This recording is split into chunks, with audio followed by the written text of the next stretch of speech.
Hello, everyone, and welcome to a special pre-challenge 41 edition of the Jake's Take with Jacob Elyachar Podcast. I'm your host, Jacob Elyachar, the chief content producer and writer at jakestake.com. If you're watching this on YouTube, please give us a thumbs up. If you're listening to it on audio vision, please subscribe. I'm thrilled to welcome back one of my all-time favorite guests, making his sixth appearance on this platform. He's the creator of Angel Cake Entertainment, and as of this recording, has over 35,000 YouTube subscribers, and his videos have accumulated over 13.4 million views on YouTube. So please let me welcome my dear friend, Drew Angelman, back for a sixth time. Thank you. Thank you for having me. I can't believe it's been 6 times, but each time gets better and better. So I'm excited for this time.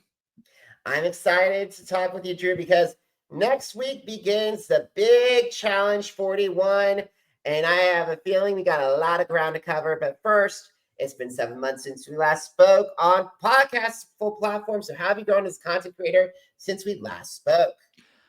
Since we last spoke, I've gone through some highs and lows via the content, and I think I put out something that I am very proud of with the 5-part CT docuseries, which I find that going through that process was a lot tougher. I thought that it would have been easier since I did Cara Maria's so long ago, but the time between and CT's was a different beast that I just felt like I had to put so much more of me in it and push myself further than I have as a creator. And it came out just in time for the Challenge 41 to be premiering so soon. So I'm excited for so much of the stuff that's coming up, as well as everything that I've done so far this year. And we'll get to a lot of that in a minute. But first, we got to talk about War of the Worlds 2, because I had you on the last time. There were 10, and now there were 3 winners. Jordan wisely won for the men, and Jenny and Rachel each now have 2 and 3 respectively to add to their championship belts. So we both of us predicted that Jordan would win for the men, and I predicted that Jenny and Rachel would win for the women. So were you satisfied with the winners? Why or why not? I think I'm fine with the winners because everybody played to their hardest and played within the parameters and the rules of the game. And I could never take away anybody's like wins or anything, even though I feel like there are a lot of the audience that will put asterisks on certain players, given either the season format or the finals format or anything. But I will say that I'm not a huge fan of the karma points. If we would have taken the karma points out of it, Jenny and Jordan would have been the 2 winners, and Rachel would have probably came in 3rd, I believe, given that Michelle, I think, got 2nd place, upright from just the checkpoints. But at the end of the day, the karma points were involved, and Rachel just had a fantastic social game with people that she's played with and people that she hadn't played with in a while or at all. And she was able to have incredible karma and be a co-winner for the women's side on Jenny's. But Jenny and Jordan, I think, played fantastic games.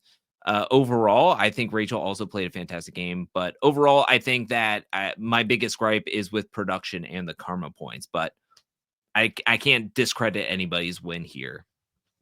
Neither can I, because all of them have their own taste and everything. And like we said in our first conversation, I cannot believe all of the men let Jordan into the final. They gave him, it was like basically the production gave him a platinum golden buzzer that led him all the way to the final. Yeah, he had one of the better seasons that he's ever had. By season 40, you felt like some of these players, these older, these legends should be getting even more being tested more, battle tested more. And Jordan just had one of the easier main seasons, and then he was able to show up and absolutely crush the final. It was impressive. I agree. And also for kudos to Rachel and also to Aviv as well for making it so far as they did, for not being on a show for so long. Yeah, she especially with her injury for majority of the season. It was actually very impressive seeing how much she fought, how well she played given the injury and everything.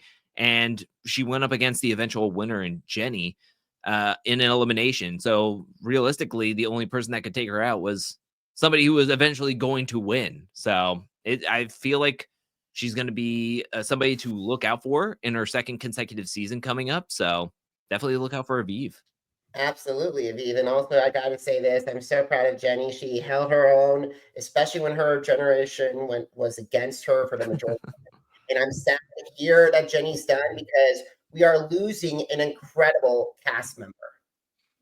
Yeah, I saw that too. I mean, she could always come back if she really wanted to, but Jenny has always been somebody who is focused, who is always looking to achieve more, whether it is physically or business wise. And so I understand her taking at least some time off, if not just completely retiring. But when it comes to the challenge, who's really retired? Let's just be real. All righty. A lot of people are waiting for Wes to say, I'm done, turn that 20% into 80%. Yeah. All righty. We got to move forward and talk about All Stars 5 briefly. So, All Stars wrapped up. I got to say, with the people we had, it turned out to be a really good season. I got to say, it was really great seeing the people that they had. And in your humble opinion, who surprised you the most? Whose legacy is in danger, and who improved the most of all those cast members? Who surprised me the most was probably Ashley K and Dario. I did not expect much from them, and I mean they didn't give a ton, but overall Dario at least started some drama more so than I felt like he was going to. In his past, he really didn't do too much or was shown too much via the edit, but here he put his friendship with Leroy on the line, and it was very, very interesting. I think that Frank just proved that he would have been he would have had way more success if he didn't get medically disqualified on season 25, and if he would have decided to play on more seasons, because he comes back completely like out of the blue and has a fantastic season in my opinion. And I don't really want to say who has the worst or whose legacy is in jeopardy. But I mean, I'll continue to say that Leroy should be worried because when he left, when he originally retired, he was held in such high regard. Everybody looked at him as the best to never win and everything. And for him to return from retirement, and this being one of his best options to win, being partnered up with Devin, being one of only two men pairs, and for them to be eliminated so early on. Granted, it was against Steve and Adam. It's just one of those things where it's like, dang, man, like you came back, you should be more refreshed, you should be ready to go. And it just seems like, I don't know, he's just like it's a bit of a stumble every time he's on the show now. And I'm hoping for a better result in season 41 for him. I hope so too. And the thing is, I gotta give Shane and Davon credit. Definitely, both of them redeemed themselves this season. I gotta give Frank credit because I gotta say this: traders, casting producers, where the how's the villains casting producers? He's ready. And I know that we're not going to be able to see him, especially since the Challenge Mania St. Louis. He said that he's ready to start a family, and I wish him and his husband the best. But seriously, not having Frank there, I'm glad we got to see a swan song from him for a little bit. But I think Frank definitely deserves recognition. I think that I'm sad that Beth didn't get as much time because she would have had really be great with that. And like John, it was still interesting meeting with Joanna there at the same time. I was worried I was going to go all Howard Stern on her, and because Beth, as you know, Drew, Beth is one of the original only OG women to be the very first OG woman to support my platform. So I'm very grateful for that. But also, I got to say this: like, I'm glad I got to see Joanna, and I think Turbo really did a great job, especially after 34 and 38. That took him out so early. I think Turbo's coming in with 41. We'll talk about with fire under his belt now. Oh yeah. And I got to say that Dario definitely went from who to okay. And then Steve, holy guacamole, Steve and Adam definitely redeemed themselves. Even though I don't like Adam, still don't like Adam. But I got to say now that I got it. But Steve is now challenge champion, and Adam, okay, you could now be in contention. I'd rather see Adam on some of as part of the OGs on future seasons than some of the other people that we've seen for like 13 to 14, 15 times. Yeah, I'm really happy that look, they earned it. I was a little perturbed by how it felt so lopsided at a certain point, and I was worried for them coming into the season if they would just like, I don't know, coast to the end, but tried and true, they went into so many different eliminations against so many different competitors, and they came out victorious every single time. And some of those were carnival games, and they really proved that they were the real deal. They didn't start off the final great, but they came together in a really strong way and won. And congratulations to Steve and Adam.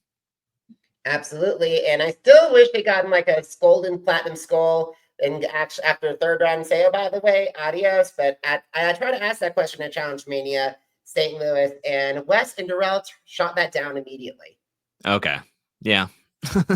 And then same, and guys, if we go back to my episode with Scott and Mark, they also did that as well. I'm like, come on, guys, you gotta have some pizzazz.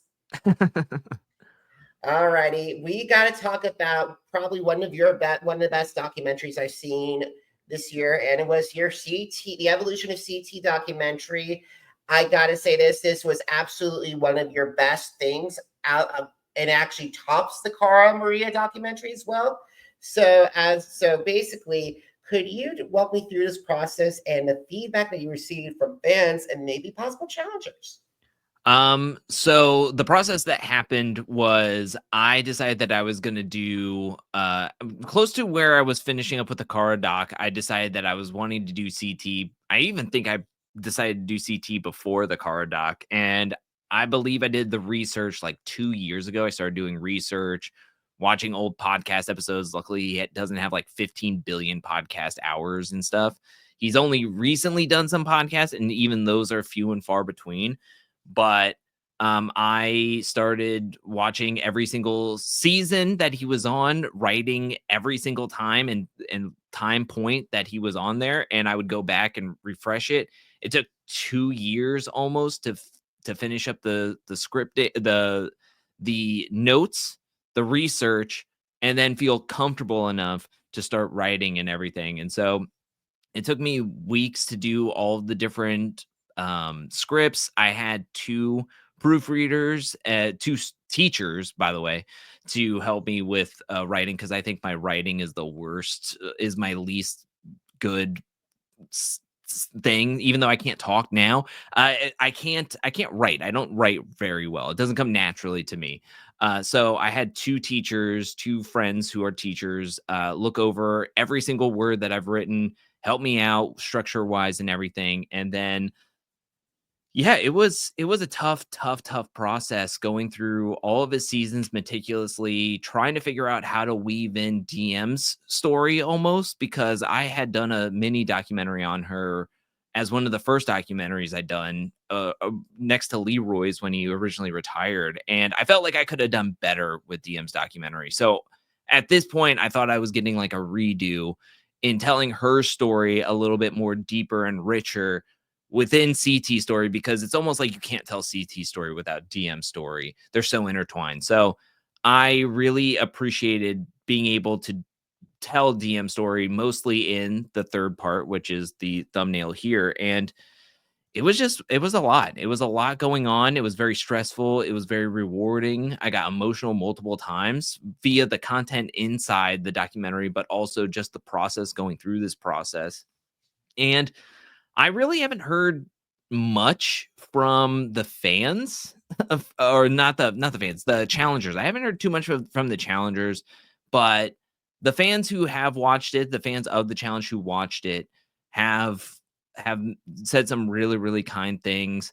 Especially when I released part 5, a lot of people have said that it is fantastic. They've given me um requests to do more challengers in the future and which challengers they would like to see. For now, though, I think I'm going to take a step back from doing any more of these long documentaries. I feel like CTs is so good, and the new season is about to start. Let's focus on that, some other projects, and then we can figure out when the time is right to do, say, another person's documentary or story later down the road. But yeah, it was really great. I loved getting to hear the feedback and everything and how people have enjoyed it. or not so enjoyed it in some of the creative aspects that I've chosen to do. But everybody has been really nice throughout this process, and I appreciate everybody who watched it, took the time to watch all parts, because everything together came out to over 3 hours long for this documentary if you watch all 5 parts. And so I just appreciate anybody who took even a minute to check this out. And yeah, it was a dream come true.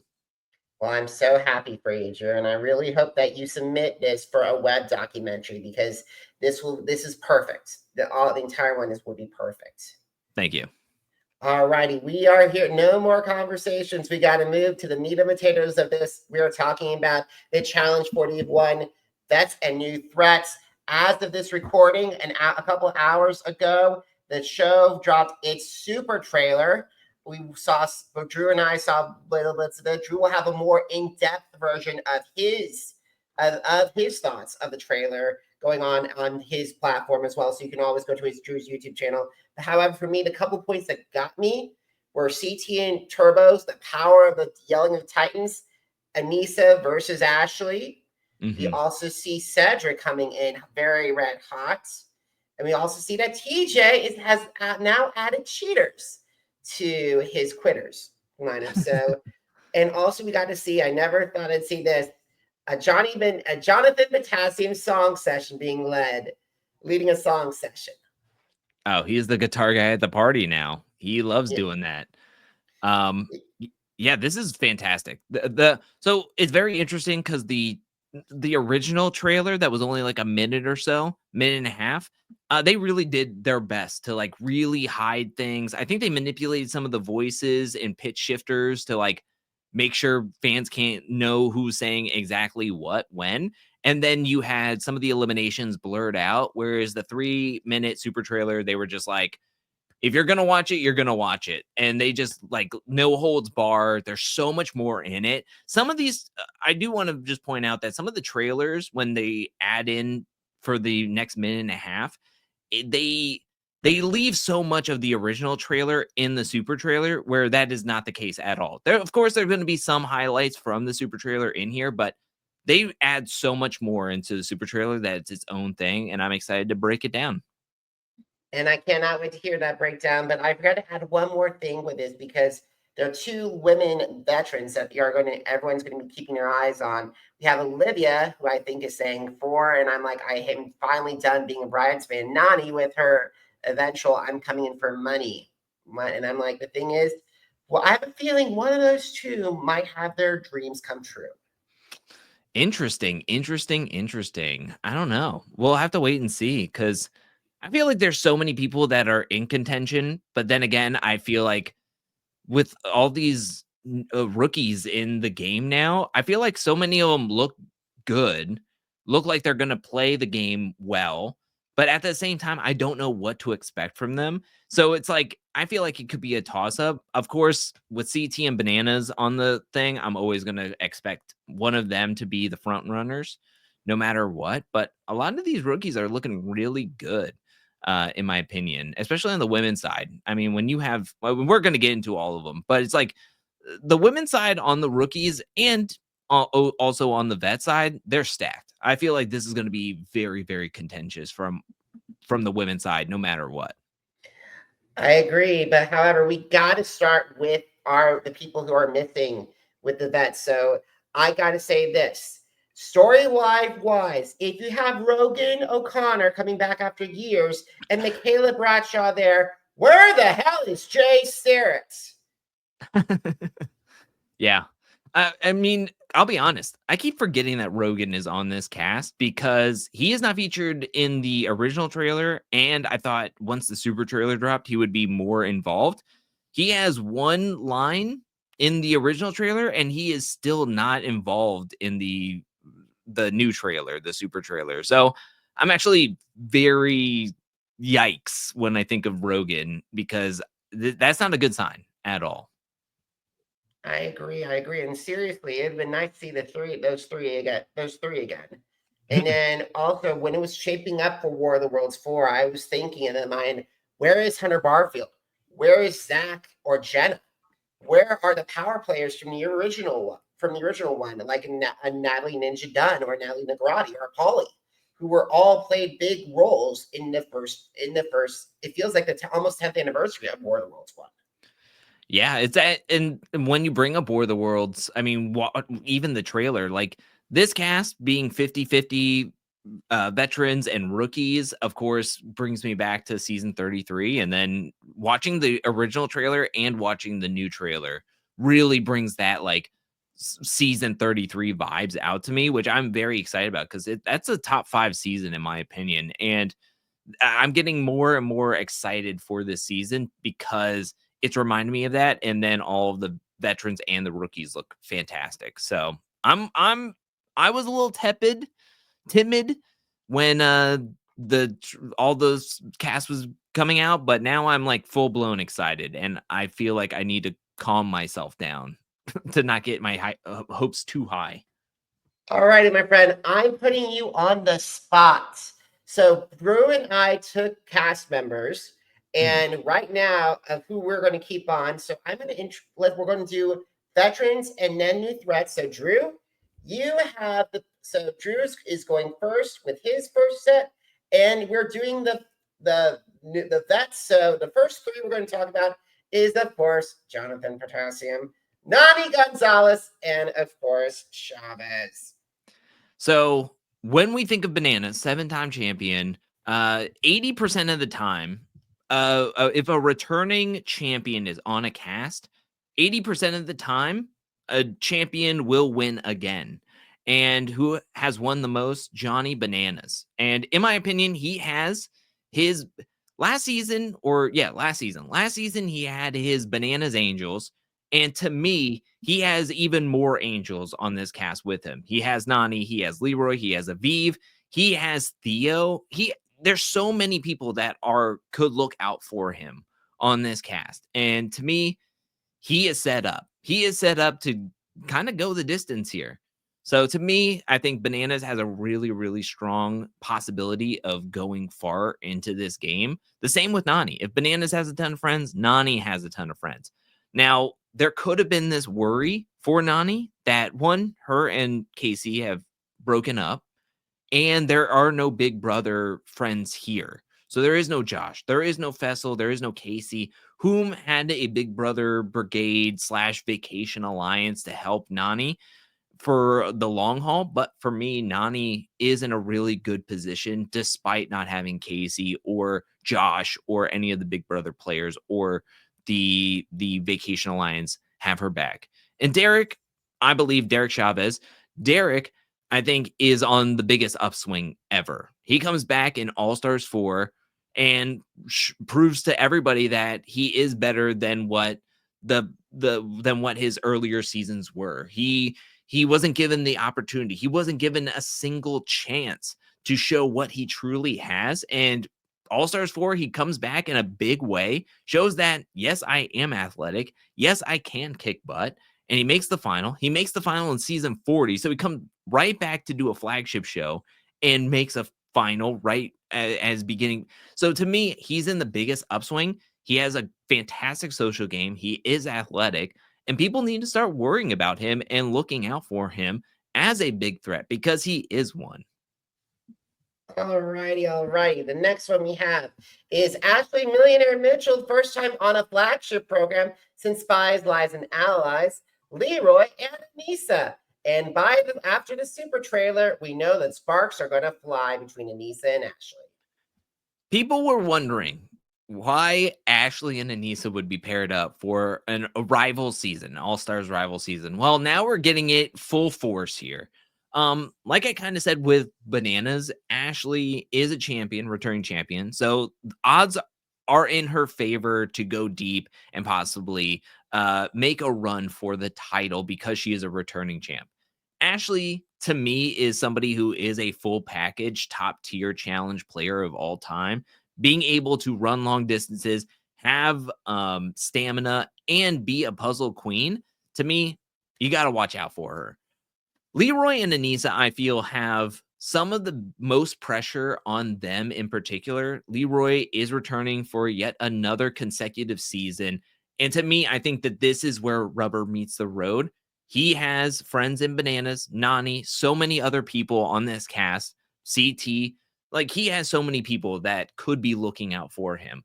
And if he doesn't make a really deep run or shows some form of improvement over All-Stars 4 All-Stars 4. Yes, he made the final, but it was kind of stumbling forward in that kind of situation where I want him to take charge. Season 40 wasn't so good. All-Stars Rivals wasn't so good. This is it. This is where you've been preparing. The rush should be off, and you should be ready to hit the ground running and prove to everybody, like, yes, I came out of retirement and I came to do this. So I'm hoping Leroy comes in very, very strong this season. And Aneesa, it's tough. We're kind of going around in a cycle. I hope she proves everybody wrong and she can make a really deep run, but she does not have Tori. She does not have Fessel. She does not have the Big Brother Vacation Alliance with her, and she's going to get into an argument with Ashley. I think that Aneesa could do well on this season, but then at the same time, she's always had seasons where she makes a deep run and then she gets tossed in right at the end. She needs to do well and prove that she wants to be here. And it's going to be one of those things where it's kind of like with Leroy. Rubber meets the road. You got to just be able to compete when you're called on. And so I'm hoping for better with Aneesa. Same with me. Same with me.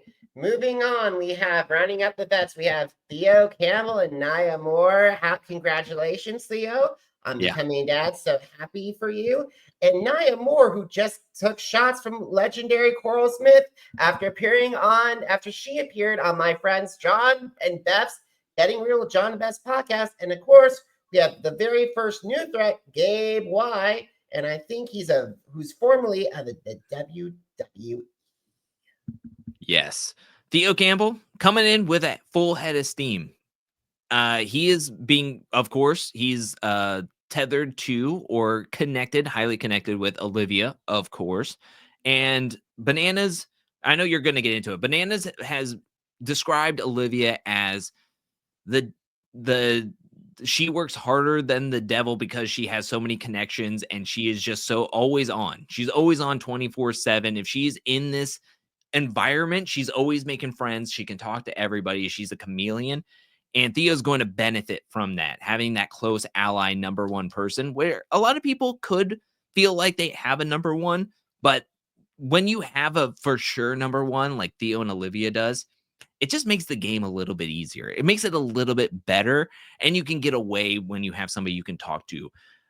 My only thing with Theo is that when he's in the game, he doesn't get a ton of confessionals, and I hope we get to see more of him and more confessionals from him. Maybe he'll be more intertwined into the fabric of the game because he will have Olivia, and they seem to be able to get into a lot of storylines maybe.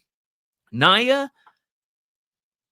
she is a prominent figure in the Super trailer, and I'm excited for what she will bring to the game. I hope that she can have a better going than she did in season 40. And I'm happy that she's here. I have the highest hopes for her potential on this season. Unfortunately for Gabe, I don't know too much about him. I did not watch WWE or NXT, and I have not watched anything that he is in from his IMDb. He is very strong. He looks big. He looks tall, which is all great factors into or attributes that people will not screw with you. When you're small and a little bit more petite, you're more likely to go in earlier and often. Gabe, on the other hand, coming from WWE, I think I read he was a collegiate rugby player. Like, he knows how to get rough and tumble with certain players and certain people. So for me, I feel like that's a huge bonus for him that nobody's going to want to take him on regularly. So that's a good option for him. All righty, we are moving on because then we have another people. We have Tay Wilcoxon, Jay Cornish, and Big Brother's Blue Kim. And speaking of Big Brother, Tay Wilcoxon, I believe, was from Big Brother Australia. Yes, she was. We're getting some big.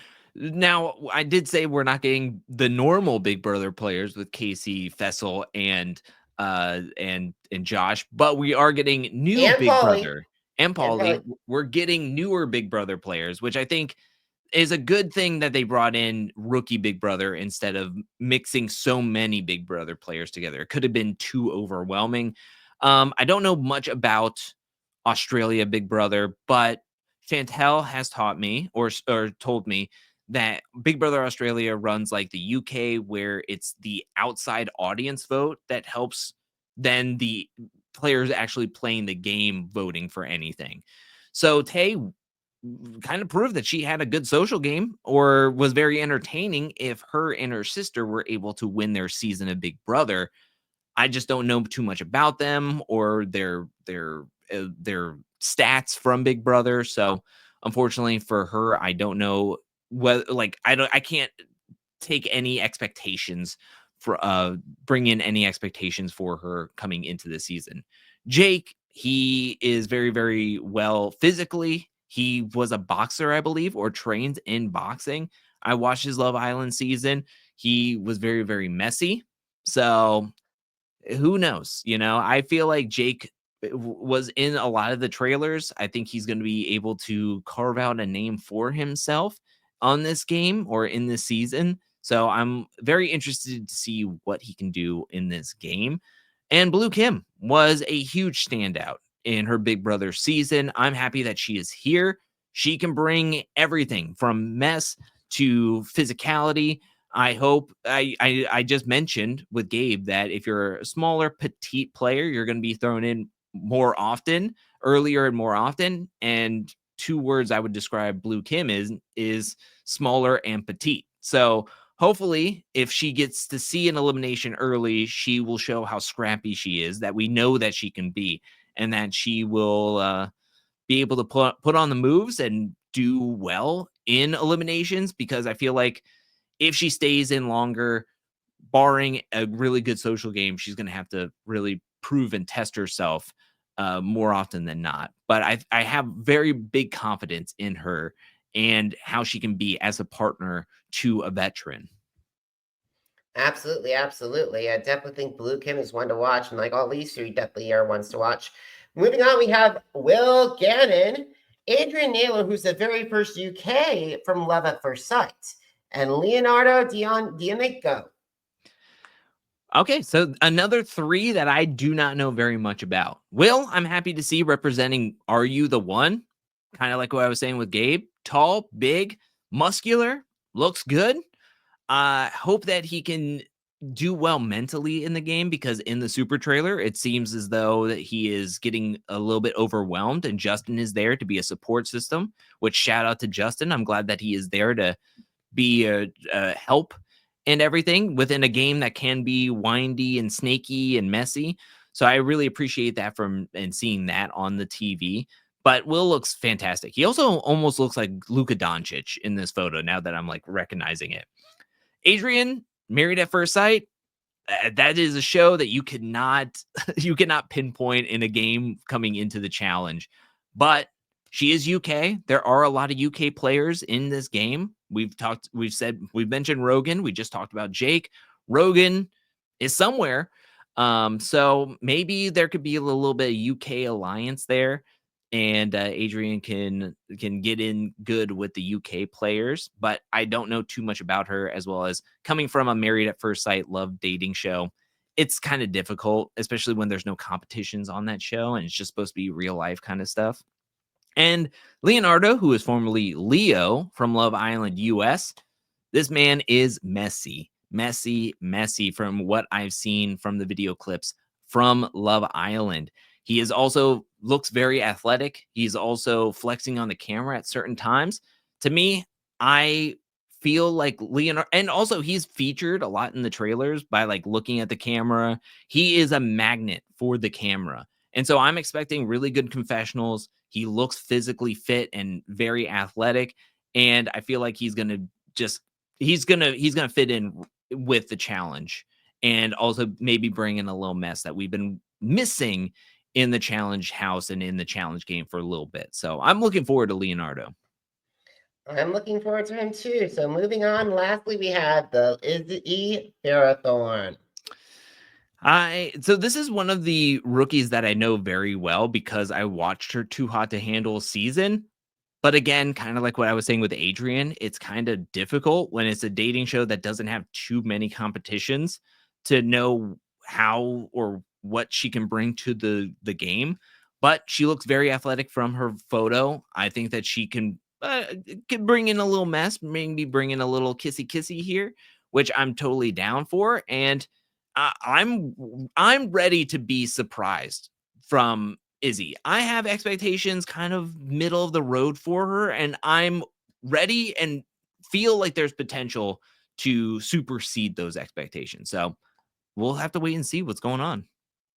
I think your team is very well stacked. However, my team, it could bring down several houses. So let's start with some of my picks, everybody. Of course, I got to choose my honorary older brother figure in podcasting, the 3-time challenge champion, the challenge maniac himself, Mr. Derrick Kosinski, who I am so happy that we have him back. So after his game-altering injury, I'm so happy that he's here.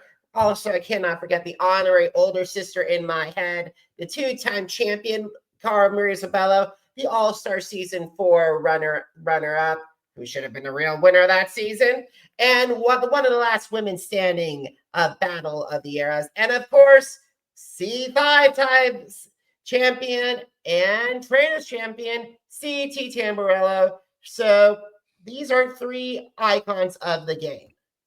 Yeah, multi-time champions, each one a multi-time champion. And how can you go wrong?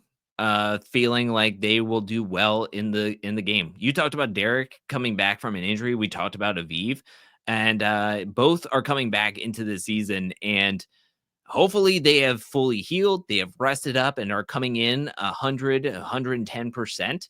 And yeah, I'm looking forward to seeing what these 3 players will do on the season.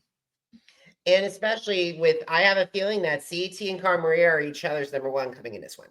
Oh yeah, 100%. Boston strong. And we saw that relationship in the preview of it, where we saw them hugging, the longtime friends hugging, and especially when they did the Battle of the 40s, when we saw them do that fruit roll-up challenge. My comment got almost 400 likes of how much they are one of the best relationships in show history, friendship-wise, between a man and a woman. Oh yeah, definitely. I mean, she grew up going to school with his brother, and there were some scenes from like their early challenge seasons together that it seemed like they were not fully on the same page, and then they were able to grow and vibe with each other and have this like organic friendship that has transcended years and seasons of the show, which is very nice to see. Yeah, I totally agree. Let's move on to another set. We got to talk about Aviv Bruno, Turbo, and Michaela Bradshaw. Aviv, I am so thrilled that she is back. She's a 1-time champ, as you know, the original Fresh Meat season. Made it deep after Battle of the Eras after an 18-year absence from the show. I'm so excited to see what she can do. And then also Turbo, our 1-time champion, especially that this season, War of the Worlds, it feels like War of the Worlds won. I feel this is the perfect time for Turbo to showcase what he's all about. If not, unless CT decides to go and knock him out first. And then also, I have a feeling that after All-Star, he's looking to, after his being so deep in the run of All-Stars 5, I have a feeling that, and making it so close to a final, I think Turbo's coming back to make sure that he can make it to the finals for the 2nd time in his career. And of course, we got 1-time finalist Michaela Bradshaw with the Challenge USA Season 2. I think now that having that challenge final recap definitely makes her a contender. But at the same time, I'm not sure where her story is without having someone like a Jay Starrett or an Anissa. Well, there is Anissa, but I'm not sure how long ago they patched things up. But however, Michaela is going to be one that's going to be one to watch. 1,000%. I am so happy that Michaela is here. She is coming in finally, I feel, with a lot more veteran help at her side because of how well she played in USA 2. And she made the final. She got 3rd place.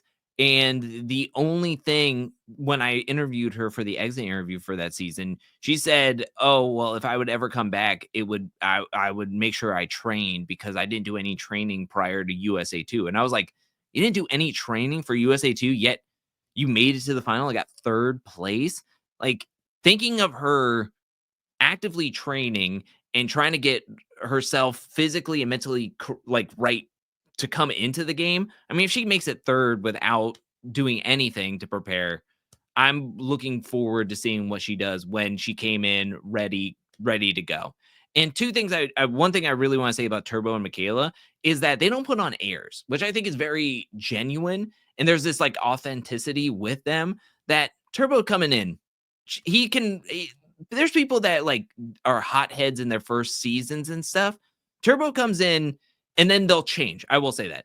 There's some people that come in, say some stuff, and then like are hotheads early on to establish them. And then when they come on for a couple of seasons, then they start to cool down. I just feel like Turbo and Michaela are just like genuinely and authentically themselves 100% of the time. We see Turbo and CT arguing in the trailer and super trailer. Like, these are two champions. The people don't normally come up to CT or like start an argument with CT, but Turbo's like, I'm in my third season. I don't care. He was doing it with Adam. He was doing it with everybody. And it's just like, that's just Turbo, that's just him. And I love that he is 100% him and Michaela is always 100% her. And I feel like we sometimes can feel when somebody's not being themselves. And I love having people like Turbo and Michaela on the season when you can tell like they're just authentically themselves all the time, no matter who's on the season or who they're playing with. Absolutely, absolutely. So we're moving on finally to Rogan O'Connor and Olivia Kaiser representing this, and both of them are at different ends. Rogan O'Connor is without a lot of his allies there, especially like a Jay Starrett or a Joss Mooney or a Georgia I know he has Theo back, but the thing is he's been away from the game for so long. I think it's evolved. And Rogan is but like, even though Rogan is one of the last of the guy champions, we haven't seen him in a few years. So I place him as my wild card. Olivia Kaiser, I think we saw her with the bat after Ryder dies with that injury. She was so close. She and Hirasi were so close to making it on there. I think making it to the winner. I think that event has like maybe haunted her. And I think after making a deep run on both, she's made deep runs in all 3 seasons that she has been on. So I got to give her credit. And now with the new threat, one of the most talked about new cast members, America Lopez from Big Brother. She is half of the super couple, AmeriCorey, and she always, to quote Michael Jackson, always want to be starting something because the fans can't stop chatting about her. The one person that I am very worried about on this slide is Rogan, because like I said, we have seen nothing of him in anything. There's no daily challenge we have seen him, or he's been caught on camera anywhere. Like, I don't know what goes on with Rogan or how long he lasts. It makes me feel like maybe he's the first boot. I'm not going to put that out. Like, I'm not saying that that's what's going to happen. I'm just saying it's wild that in every camera angle that we've gotten, he doesn't even it doesn't seem like it even catches him or they put him anywhere in the trailer. So I just worry about him coming into the season. Olivia, as previously mentioned, she's a social butterfly. She does not have all of her ladies of leisure. She does have Naya, but at the same time, like you mentioned, she gets far in every single season. So I just feel like her social game is going to be one to look out for, because and then if she's training on top of that, look out, everybody. And finally, America is somebody that I'm very much looking forward to. A huge person that was featured heavily in the normal trailer, the regular trailer. And I feel like America is going to come in wanting to make her mark. And I love what some of her confessionals are in that trailer. I get goosebumps thinking about how she wants to play this game. She wants to play it hard, and she wants to play it against the vets that are bigger and well known. And I'm expecting her to want to make big swings. And as an audience member, that gets me excited. Absolutely. I'm very excited to see what American can do. Now we got the next set, and believe me, we do have another Big Brother Fellowship, Cedar College. One of the most, according to Jeff Probst, one of the most formidable new era winners of Survivor, Dee Valadez.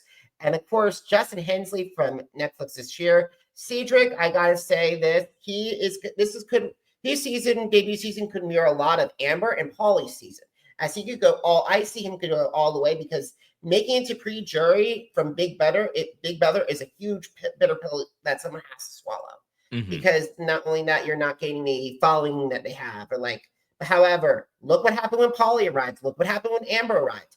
Both of them made it all the way to the end of their respective seasons, and both of them have gone on to become mainstays of the challenge.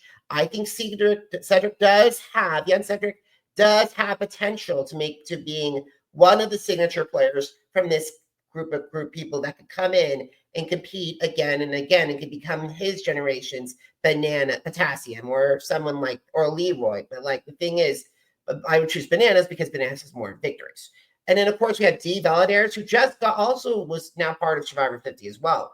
If this could be a warm-up for her for fans, because even though she won her Survivor season, she's going up against the best of the best when it comes to the challenge. I'm looking forward to see how she goes up against Michaela and Cara Maria and Olivia, because I can see her using this to say, okay, maybe I can learn some new tricks from Survivor 50. Finally, we have Justin Hensley. I've been very excited to have him on here because we've never had a guy cheerleader from the new era. And I think Justin is a lot of people look at him and say underestimate, but do not underestimate a cheerleader, especially after watching Cheer and America's Sweethearts with the Dallas Cowboys sweet cheerleaders, because they do a lot of stuff. And I gotta say, Justin reminds me a lot of Jay, because when Jay came on for wrote Total Madness, he was very much, a lot of people were looking forward to him, and he had to go through a lot until he was eliminated. But I think that Justin could handle whatever comes his way. Now, I did not watch any of these people's shows. I will say that. So this is one of the rookie casts that I have no idea what anybody has done. And mostly I had to go through their stats and everything.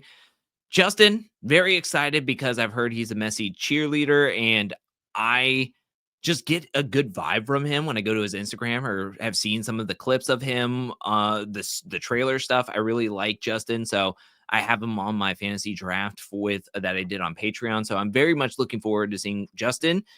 Cedric, I love that he is 22 years old. So many of these rookies nowadays are late 20s, early 30s, which to me is not a problem. But going back to the DNA of the challenge, it was for college students who were like 20 to 24 was your rookie season. And I'm happy that, one, he is 22, and second, he is featured so much in the trailers. His piercing baby blue eyes, who look into my soul, makes me feel excited for what Cedric will bring onto the show. And so for so many years, people have been worried about Survivor players, saying that they are the most strategic, the most cutthroat, all this stuff.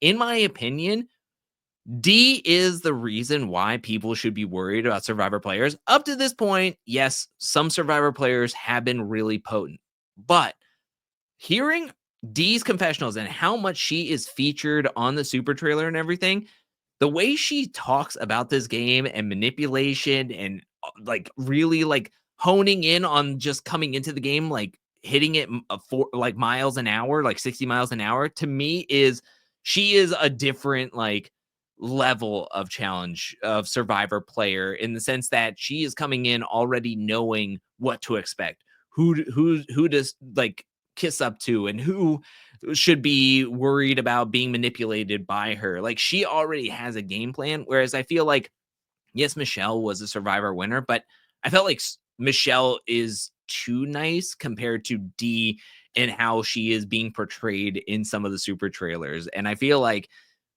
people are going to have to watch out for D, including Johnny Bananas. Who knows? This could be his new Morgan for a while. All right, moving on, we have Sydney Siegel. She was from Survivor 41. She was a pre-juror. I think she's looking for redemption. Then we have Jeremy Heichel, who's a Marine Corps veteran, also Amazing Race. He was ninth place, but he's also looking for redemption. And then we also have Lika Soledad, and I admit I have not heard of Lika's Soledad before. But however, look, she made it. She was on Canada's version of the challenge, Canada's Ultimate Challenge. And not only that, I was looking on her background. She's a former NCAA basketball player that played, and her team made to 3 out of 4 basketball championships. Oh boy, she's definitely going to be one to watch. Yeah, Lecca is somebody that I am so excited about.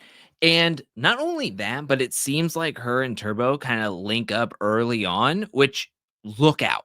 Look out if you have Turbo and Lecca like being paired up or like hanging around each other and kind of working through the game together. She is a powerhouse. She is running her own businesses. She is doing of training with all different athletes. Like she is the real deal. So I am so looking forward to what Lecca can bring. And she comes from a show that has challenge in the name and they have to do like extreme stuff. Let's go. Sydney, I did watch her Survivor season, but she was a victim to the hourglass twist for the first season that it was featured. Her blue tribe was winning everything, which was also Danny McRae's tribe, and they were winning everything. So she wasn't featured heavily on any of the shows. So, like you said, I think she's looking for redemption here, and she looks like she's going to come in kind of like D, wanting to play hard.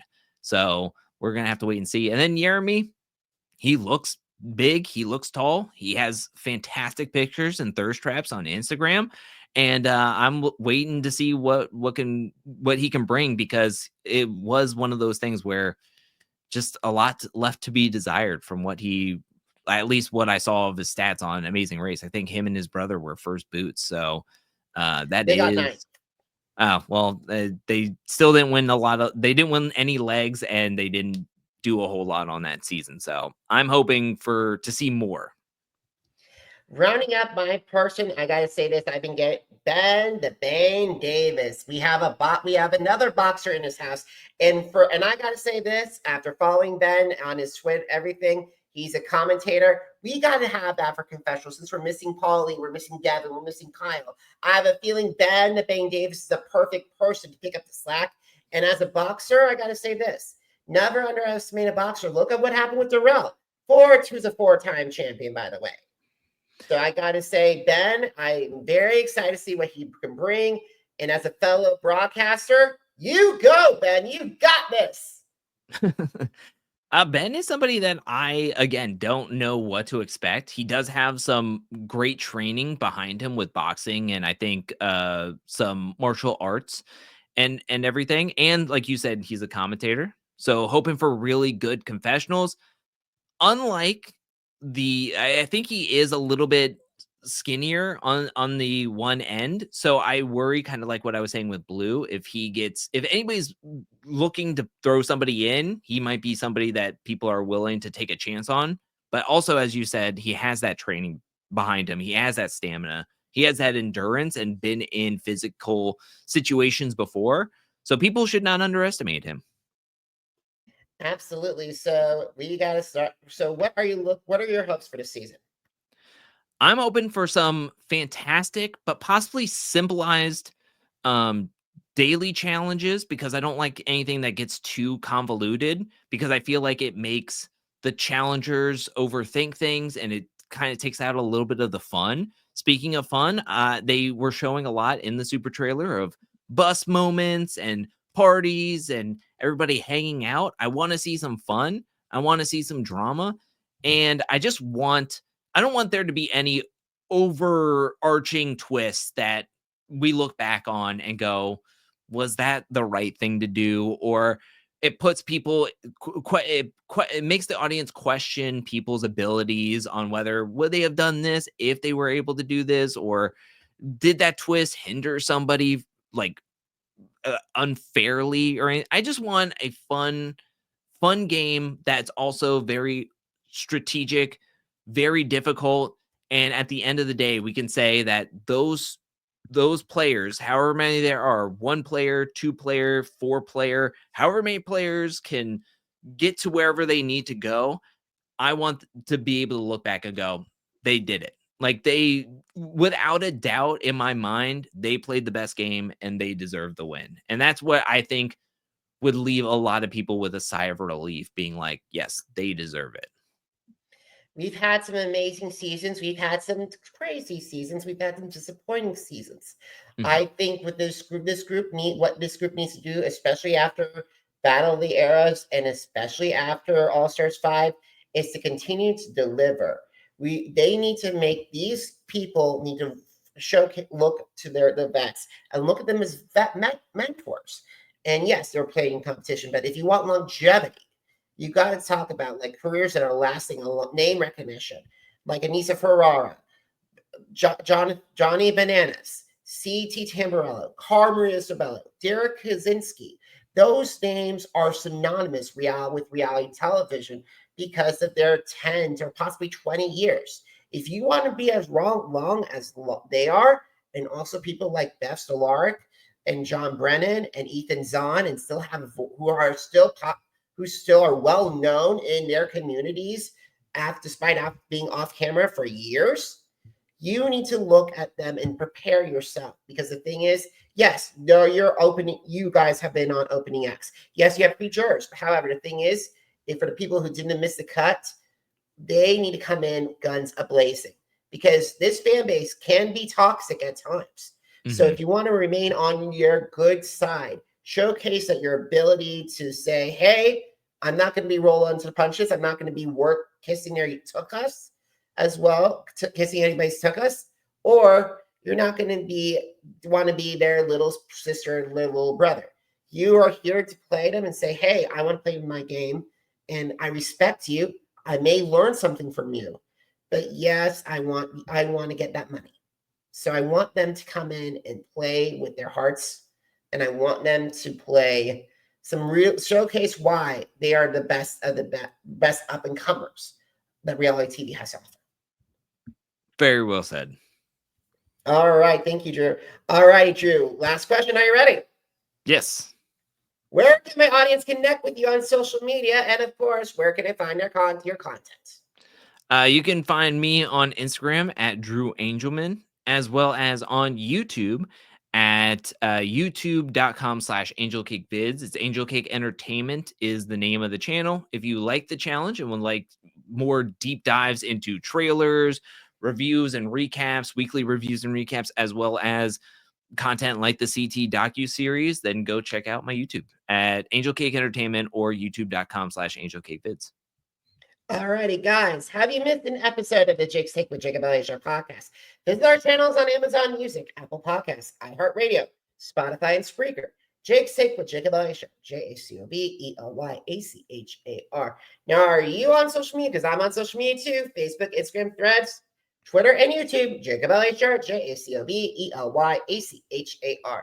Now, if you want to see all of my original interviews with Drew and along with conversations with Scott Yeager and Mark Long and John and Beth and Jenny and Polly and Jay Sterrett and Derrick Kosinski, visit jakes-shake.com. Once again, jakes-shake.com. And I'm thrilled to reveal that the Jake's Take with Jacob Elyachar podcast is a 2025 American Business Award winning podcast. Good job. Thanks, Drew. Appreciate it. And I want to say thank you so much to the judges at the American Business Awards for considering the Jake's Take the Jacob Elyachar podcast get the silver ranking in Best Interview Talk Show in the podcasting division. Thank you so much, guys, for all your help. Drew, as always, I love breaking down a preseason for you. Let's hope that 41 is a wild ride. Heck yes. I'm so excited. Alrighty, guys. As always, thank you so much for watching. Thank you so much for listening. Until next time, everybody, have a great one. Goodbye.